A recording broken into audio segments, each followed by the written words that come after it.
she claimed God spoke to her. They called her a heretic. At 19, she stood before her judges unarmed, uneducated, and unprotected. No one came to save her. But what if I told you the real betrayal hadn't even started yet? Welcome to Unseen Saints, where we unveil the chilling true crime stories behind the lives of Catholic saints. Today we begin our 3-part expose into the persecution, trial, and brutal execution of Joan of Arc. This isn't about sainthood. It's about a teenage girl crushed by power, politics, and a church desperate to silence her.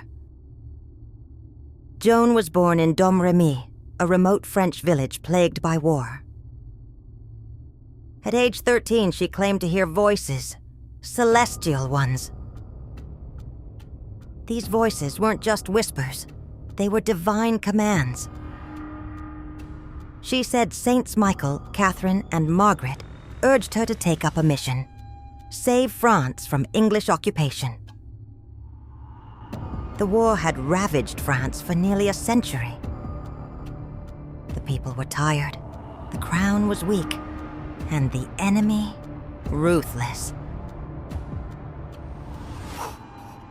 But in the middle of this chaos, a teenage girl believed she was chosen, not because of nobility, wealth, or education, but because of faith. When she first approached local commanders, they laughed. A girl leading armies? It was absurd. But Joan was persistent. So persistent that word reached Charles VII, the uncrowned King of France. He agreed to see her. He even disguised himself in court to test her. Joan passed. She pointed him out in a room full of courtiers. No training, no script, just conviction.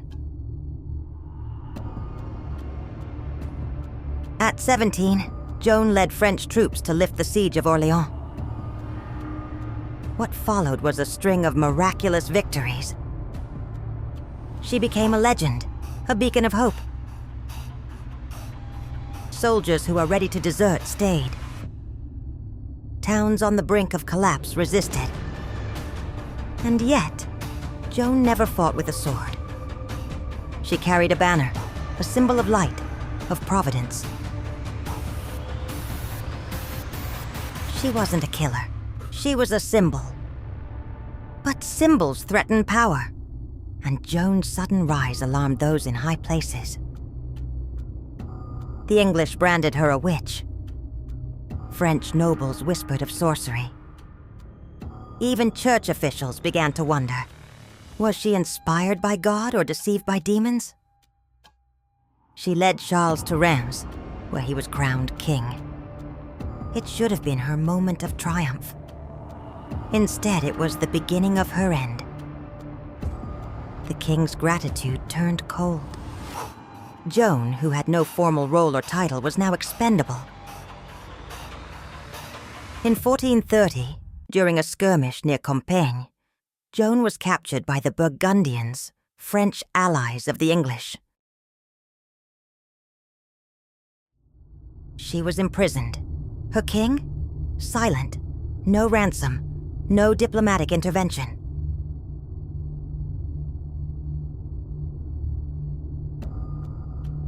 Nothing. It was betrayal. Silent, chilling. She had won him a crown. He wouldn't lift a finger to save her. The Burgundians sold her to the English.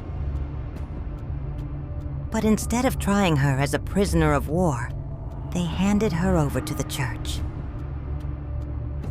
This was strategic. If the church condemned her, her victories would be nullified. She'd go from savior to sinner, and her legacy would be erased. Joan was taken to Rouen, and placed in a dank prison cell, guarded by men. She was denied legal counsel. Her trial wasn't about justice, it was about condemnation. Her interrogators were theologians and clergy loyal to the English crown. Over 70 sessions, dozens of questions, many intended to trap her. They asked her about her voices. Were they divine or devilish? She said divine. They asked if she would submit to the church's judgment. She said yes, if the church did not contradict God, that if made her dangerous. She was eloquent, intelligent, resilient, but that only made her more of a threat. Among the charges brought against her, one stood out as absurd yet fatal: cross-dressing. Joan wore male military garb, not out of rebellion, but for protection. In prison, male clothing made it harder for guards to assault her. Her interrogators ignore her reasoning. They painted her clothing as blasphemy, as a sign she defied God's natural order. Eventually, they coerced her into signing a confession, promising leniency if she recanted. She agreed. Under duress, they forced her into a dress. But days later, guards took the dress away, left her with nothing but men's clothing. She had no choice but to put them back on. It was a setup, and they pounced. Joan had relapsed. That was enough. The sentence was sealed. May 30th, 1431, Joan was led to the old market square in Rouen. The stake was waiting. She asked for a cross. A sympathetic priest gave her one. As the flames rose, witnesses say she cried Jesus over and over. She didn't beg. She didn't scream. Her composure unnerved everyone. After the fire, something strange happened. Her heart, charred but whole, remained. They burned her body again, then threw the ashes into the Seine. No relics, no burial, total erasure. But Joan would not be silenced. 25 years later, her family demanded a retrial.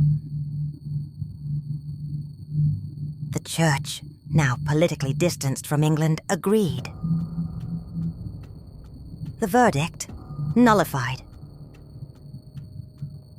She was declared innocent, a martyr.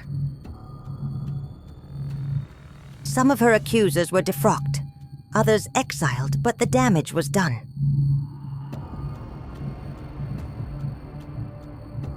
France had its saint, but too late. Joan of Arc was canonized in 1920, but her story remains a chilling reminder. Power fears purity, and truth when it threatens. The throne is often burned at the stake. They thought they'd erased her, but they only made her immortal. In Part 2, we uncover the secret political motives behind the church's role in a murder, and the dark secrets her retrial unearthed. You won't believe who tried to cover it all up. Subscribe now and hit the bell, because in Unseen Saints, the truth isn't just sacred, it's dangerous. What do you think about Joan's trial and execution? Was she a threat or a scapegoat? Let us know in the comments. And if you're fascinated by forgotten truths, check out our next video on another historical figure whose death was anything but ordinary. The truth isn't just sacred, it's dangerous.